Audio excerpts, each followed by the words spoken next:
Right, so the most important thing to remember is the different types of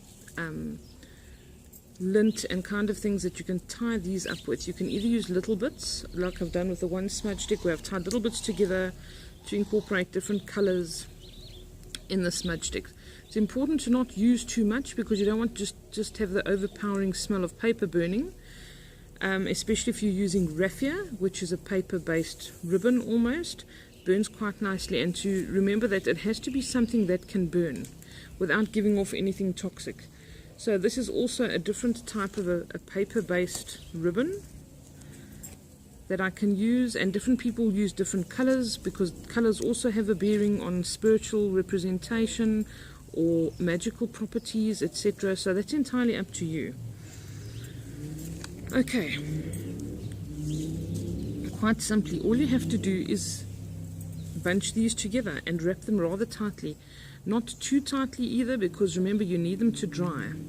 So if you pack it too tightly, you're going to cause moisture, especially depending on what kind of herb or plant that you're using, and you don't want the moisture getting in there and starting a growth of some kind or condensation that's going to cause mold or anything like that. Alright, so I'm going to begin with just putting some cedar down. You don't have to use cedar, but I like to use this as a base. I'm then going to add some lavender.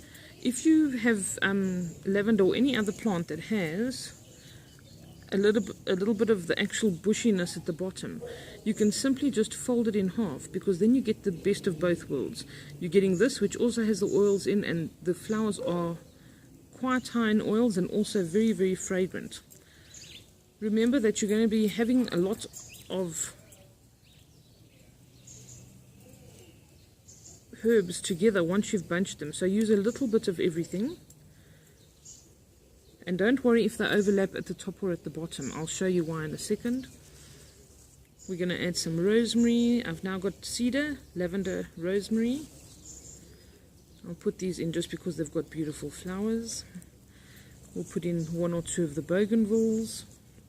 And also with the cedar, once I wrap it, a lot of the stuff's going to end up on the inside, but that's not too concerning because that's actually what you want. You just want the actual stuff that's going to burn. You must remember that this is functional as well as decorative to an extent. So we'll put a few of the dahlia petals in, and then we're ready to start wrapping. So what I sometimes do is just cut myself a piece so I can get the initial bit going first. I will pick up the whole bunch and try to enclose everything in it. Tuck it in without trying to hurt the plants too much, obviously, and wrap it quite tightly. If you want a shorter smudge stick, you'll see that I've done this. Can burn and make quite a mess, or not quite a mess, but quite a lot of smoke. One like this size. So if you want to make something smaller and that's better for your application, then you can. And by folding them over, you can see I've done it here with this one. There's lavender that's been folded backwards. You can actually make it to whatever size you want. So I'm going to do that with this particular one, and I'm going to fold the lavender flowers back in over, hold them down nicely, and then we're going to start wrapping. Alright, what I usually do is I will do 1 or 2 and see what length I need for the wrapping, and I'm going to specifically use white here so that you can see exactly where it's going and how I'm wrapping. So let's just cut a piece.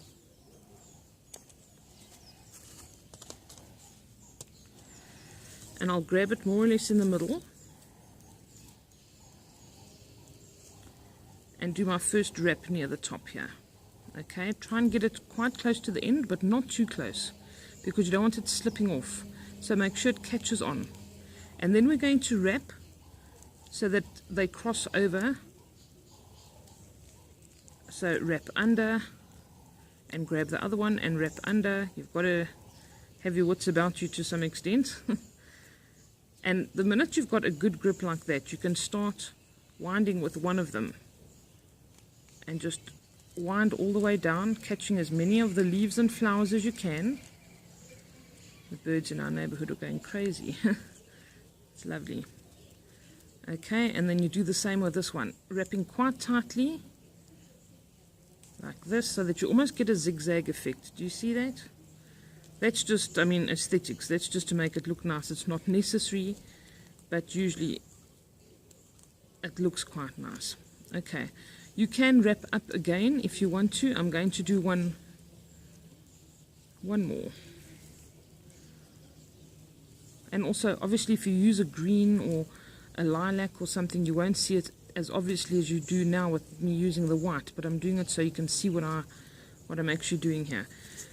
And then your main objective is to end up with both of your ends on one side of the smudge stick so that you can tie it together.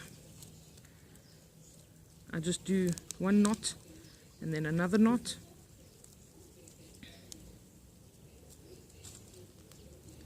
and then I cut the ends off.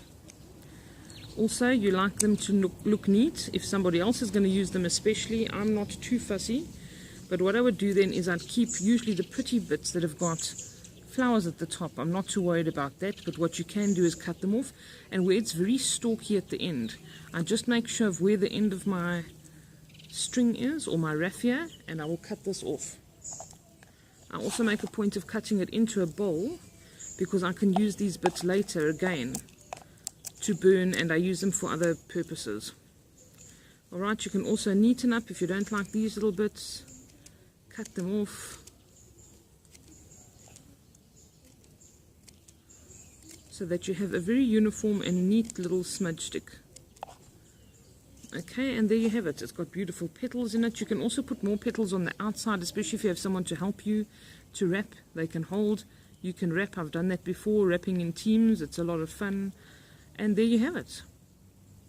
Okay, another option is to either thread some string then through another piece like this. Let me just show you. Or to not cut the ends and tie them together in a longer piece so that you can actually hang these up.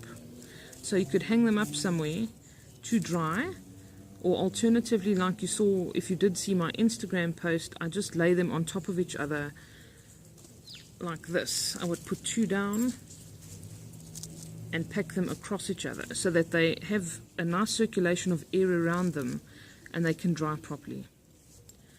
Okay, if you have any questions or comments, please leave them below, and I'm hoping that I described everything perfectly. If you've got any questions about any herbs and I can answer them, I will gladly do so.